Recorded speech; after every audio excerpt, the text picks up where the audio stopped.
Anywhere deep into the jungles of Laos and Cambodia, probably on the Mekong Delta or in my backyard. We'll know, we'll see later. But anyway, Laos has been part of what was French Indochina for a long time. So now, obviously, in correlation with this, China has had an opium problem for a long time. And coincidentally, Thailand was an Axis power in World War II. What does any of this have to do with the 1967 Opium War? Not a lot, but kind of puts into context and perspective why there was a Opium War after the first two Opium Wars, which led to the century of humiliation. Now, without further ado, I would like to bring to you the 1967 Opium War. Yep, it was supposed to be like one of those hippie 60s shows where they introduced the Beatles and stuff, but I don't know if everybody will get the reference. Even I kind of don't get the reference. I think that was like one time. Anyway, yeah, so I think I saw a VC in the bush. Yes, that tree just spoke some Vietnamese, and I know, but they're right across the border, and it's during the Vietnam War, and it's like Laos' secret war, so Vietnam has the Ho Chi Minh Trail here, so go home, GI. Yep, there we go, yep, we are in Laos indeed. Anyway, without further ado, in all seriousness, we are going to look at the 1967 Opium War. Not a war during the Vietnam War, but will have some consequences later on in the Vietnam War. And by the fact that it is opium, which is then made into heroin, and Vietnam is right next door, can we get some correlation before the video ends? Maybe, maybe not, but anyway, I will go home before I get shot, and I'll see you later. Wait, is that a Soviet? Alright, so let's go. So as World War II ended, the French found themselves embroiled in the First Indochina War. On the 23rd of December 1950, the United States signed a penlateral treaty with France, Cambodia, Laos, and Vietnam, binding them to the financial support of the French war effort. From that point onward, the United States would fund an even greater proportion of the French war effort. By 1952, it was funding about a third of the French budget for the war. Beginning as early as the 6th of May 1953, the U.S. Central Intelligence Agency, or the CIA, used its priority airlines, the Civil Air Transport, or CAT, for combat supply drops in support of the French army in Laos and Vietnam. Following the North Vietnamese invasion of Laos and the French defeat at Dien Bien Phu, the independence of the Kingdom of Laos was confirmed by international treaty on the 20th of July 1954. In December 1955, the Secretive Programs Evaluation Office was established in the American Embassy in Viet Thanh, Laos, to help with the Royal Thai Army to help the Royal Lao Army battle the communist insurgency in Laos and over the border in Cambodia. Now, with the CIA, we have some interesting characters. So, the CIA was the lead American agency in the American preparation and the penetration of Laos that resulted in the Laotian Civil War. One of its agents, William Young, was a missionary son recruited for his cultural understanding of the hill tribes in northwestern Laos. He founded a base for the guerrilla forces in Nam You, Laos, near the triple border junction of China, Burma, and Laos. Marooned in the vicinity were the remnants of the National Chinese Army, or the NRA, loyal to the Kuomintang, or the KMT, that had been stranded since their end of the Civil War, and the KMT lost the Chinese Civil War, and when it ended, in a communist victory. Although Young recruited some of the nationalist Chinese soldiers into the Royal Lao Army 101st Special Battalion, or the Bataillon Spécial de 101, or the BE 101. Many others became involved in the opium trade to gather money and resources, because you can't fund an army, you can't eat, you can't drink without a little bit of yen, pian, or yuan. No wait, yen, Chinese, pian, type. Anyway, although they were funded by the Republic of China for the intelligence activities and espionage, and the Republic of China would refer to Taiwan instead of the People's Republic of China, which was actually recognized until 1974. But their money was cut off as early and in 1961. When the KMT generals shifted to opium trading, they claimed it was a necessity to fund their armies. In short order, the KMT troops soon controlled 90% of the Burmese opium, still maintaining their military capability, including a radio network for communication and weaponry that included crew service weapons such as the 50 caliber machine gun and 75mm recordless rifles. Now, why it actually like shot and was like 50 cal? When you look at a guerrilla insurgency or even guerrillas, the most firepower they have is going to be an RPG. Now, the 50 cal machine gun doesn't just come with the 50 cal machine gun, if you catch my drift. So they must have some ACPs and some stuff, or at least is mounted somewhere. So they have like a literal base of operation, like literal base. So the KMT would move caravans of 100 to 600 pack mules loaded with raw opium without interference anytime. Their largest shipment contained nearly 20 tons of raw opium. They actually charge a transit tax on the opium they handled or they protected in the what would be dubbed the golden triangle of the opium trade between China, Burma, and Laos, or the trijunction that we just talked about. Now, so in February 1967, Shah Burmese warlord Khon Sa declared that he was entitled to a transit tax from the KMT opium shipments moving through the Wa state in Burma. The KMT, or the Kuomintang, or the nationalist Chinese, had already claimed the prerogative of similarly extorting a fee of $9 per kilo for opium to cross the Burmese border into Thailand or Laos. Khon Sa's proclamation served as the declaration of war. He had his agents buy and gather 60 tons of opium from Wa and Khon Ka state for his mule train to transport from Vieng Nagong, Burma, into nearby northwestern Laos in Viet Ngumba. There he would actually sell the record-setting 500,000 shipment to General Yuan Ratikon, the Royal Lao Army commander of the region of Laos, because it was a decentralized regional based thing like Wa State, Khon, stuff like that. And Yuan Ratikon, I actually got it right this time. Nice. The caravan of hundreds of pack mules was escorted by 800 men from Ka Sang Army, or Kung Sa. They had at least a 200-mile trek from Burma to Bang Kuang in the Kingdom of Laos. Kuan, or Yuan Drugs Refinery, were actually there in the northwestern part of Laos, yes. News of the double challenge to the KMT drug trade spread through the radio network of the KMT and in their stuff in Laos. They monitored the Shah's caravan progress, or Shan caravan's progress, and it was obvious that if Ka Shah succeeded in the sale, he could actually arm an additional 1,000 troops of his army with the proceeds and actually achieve armed parity with the KMT. And if you know anything about drug dealing, drug wars, and anything of the sort, which I'm obviously not, but if you watch Drug Inc., the more parity you have with a person, the less bargaining and, well, the bargaining chips are going to be down for army, drug trading, anything like that. Once you have parity of power, there's not really a lot you could wiggle out of, right? If Ka Shah says he wants some, transport money, he's going to get his transport money, okay?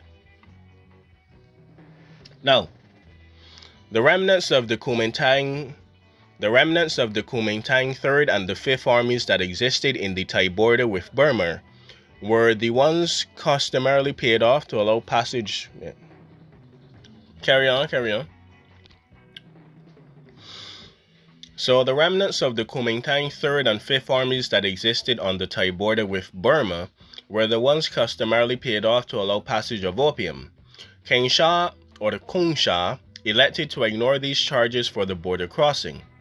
Consequently, his opium train was hotly pursued by between 700 and 1,000 nationalist Chinese soldiers who wanted either their payoff or the opium itself. They made their first attack as the caravan departed Kang Tong. Kung Shah's rear guard drove off the attackers. On the 14th and on the 15th of July, the mile-long mule train crossed the Mekong River into Laos. Marching south from Myong Mog, they reached the Bang Kwang 2 days later. Once there, they moved into defensive positions on Uwan Sawmill. Located in a sandpit jutting into the river, the mill was only approachable by land through its boggy lumberyard. The Burmese barricaded themselves in behind the on-mill logs. So as this was occurring, the local school principal had carried word of the invasion to the nearest RLA or Royal Lao Army post in Tongpyong. In turn, they advised the principal that for the safety's sake of himself and the villagers, they should all evacuate themselves across the river into Thailand. The Lao soldiers also radioed in for the report and radioed in a report on the incursion and, well, backup, all that good stuff. Even one Ratikong heard of it. What do you mean there is opium there? I will come and deal with it. Just me and my personal army. Just me, okay? Okay, have fun. The Chinese pursuit crossed the Mekong in the path of the fleeing Burmese on the 24th of July, 1967. I marched south to Bang Kwang. So after a preliminary skirmish, negotiations in the empty village began between the two parties, with no results, of course. No. A helicopter flew in from Bang Huong Hue, or Huong Jue, carrying the provincial RLA commander. Sorry, I was going to say RAL, like raw. Anyway, he bore a message from General Uwan. Both sides should get out of Laos right about now. In return, Kwang Sha's men received orders from him via radio to remain on the station. The nationalist Chinese demanded $25,000 as a price for their departure. A firefight between the Burmese and the Chinese followed on the 29th of July, using small arms, 50 caliber machine guns, 60mm mortars, and 57mm recoilless rifles. The following day at noon, as the fighting continued, 6 AT-28s of the Royal Lao Air Force, or A-28s or Trojan T-28s, that were used in World War II but mainly really came into service in 1948-49, bombed the battlefield. Unbeknownst to the combatants, the Lao general had also received permission from the Lao Prime Minister, Suvarna Phongma, or Pyong Ma, to fly the 2nd Paratrooper Battalion to Bang Huong Hue. From there, they marched northwards to block the southern exit of the battlefield.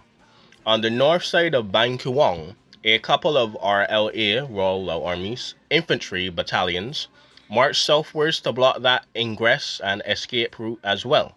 So 2 river patrol launches were sent to contest any crossing of the Mekong.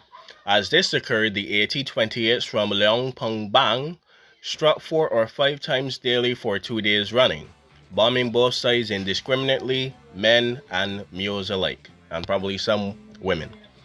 The 400 surviving Burmese muleers and mules and guards deserted their position in the face of the bombing and fled the river crossing via boats back to Burma, leading most of the opium cargo and leaving most of it, with 82 dead and 15 mules dead. The nationalist Chinese had suffered 70 killed in action, and abandoning their dead 24 machine guns and their dead mules, they also fled the bombing and headed north to the Lao bank of the Mekong towards Burma, because they lacked the boats for the river crossing. 10 kilometers upon their way, they were blocked by the Royal Lao Army infantry troops that were stationed there. A fortnight's impasse ensued, during which the additional Lao troops flown in from Vientiane Ta helped to encircle the outnumbered KMT. The dispute was settled when Uran struck a deal with the leaders of the caravan. According to one account, he would pay them only the customary transport fees of the opium, and in another version, that the Chinese paid $7,500 to Ratikong as a departure fee for them. Either way, essentially, the Lao general gained an enormous amount of free opium and $10,000 basically, when his paratroopers gathered in from the battlefield and shipped it to Bang Huang Se. Uwan had his Juan had his sawmill bombarded and his heroin refinery had been burnt down during the fighting. However, he reputedly still had 5 more refineries working nearby, and Juan's damages far outweighed his gains. Juan's damages were far outweighed by his gains. On the 19th of August, the 700 remaining KMT crossed the Mekong to land in Chiang Saen, Thailand. They resisted being disarmed by the Royal Thai Army now, RTA, and then they returned to their bases in Mi Silong in Tam Ngok. The resulting embarrassment of the black publicity of the Opium War brought on the Thai crackdown of all Kuomintang remaining in their northern border. Prior to the 1967 Opium War, the Thais and the KMTs have preserved a friction and kind of factional loyalty to each other as anti-communists, that the Chinese were civilians seeking refugee status and asylum in Thailand. After the Chinese exposure caused the Battle of Ban Kwa, and the Royal Thai Army began strictly supervising the Kuomintang units, insisting that their comrades and commanders to be accountable for their troops. Eventually, the Thais would quietly legitimize the KMT as paramilitary units. The KMT revenue from the opium trade was much diminished. Their 15-year control of the smuggling routes of the triad of Burma, Laos, and Thailand, and collecting their transit tax had ended in the fighting of Ban Kwa, and opium pretty much was free to trade everywhere.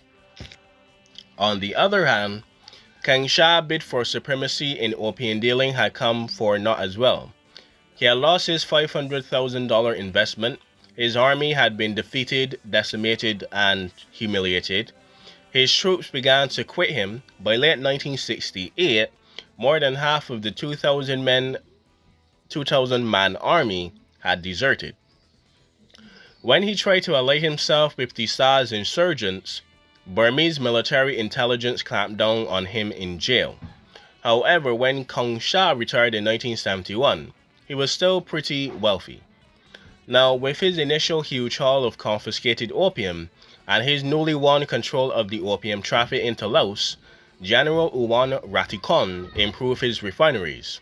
At the time of the 1967 Opium War, they were turning out morphine base, some of what was further refined into crude but smokable number 3 global heroin. Within 2 years of the war, highly refined injected number 4 heroin had been produced. And guess where it is 1967. You're on the border of Vietnam and Cambodia. Where do you think this is going? I'll give you a quick hint. But before you finish this paragraph, if you could guess it, you get a heart. I mean, you still get a heart, but you'll get a heart immediately. Immediately after you see it. Anyway, Uwan's product was now spreading beyond the prior Asian market to be smuggled into and sold to the United States and even Europe, not least among the markets that were the disaffected American troops in Vietnam. Anyway, I hope you enjoy that one. A bit all over the place, a bit wonky, I would say, but that was still pretty good. Anyway, I hope you enjoyed the story. I hope you learned something, and yes, I gotta control my breathing, but besides that, that is pretty much it, and I'll see you next time, and I'll see ya. Have a good one, and be good. Goodbye, and I'll see you again next time. Anyway, yes, big trouble, big trouble. Anyway, thank you again for watching, ladies, gentlemen, and MB, and I'll see you next time in Asia, Africa, Latin America, Caribbean, North America, Europe, or even,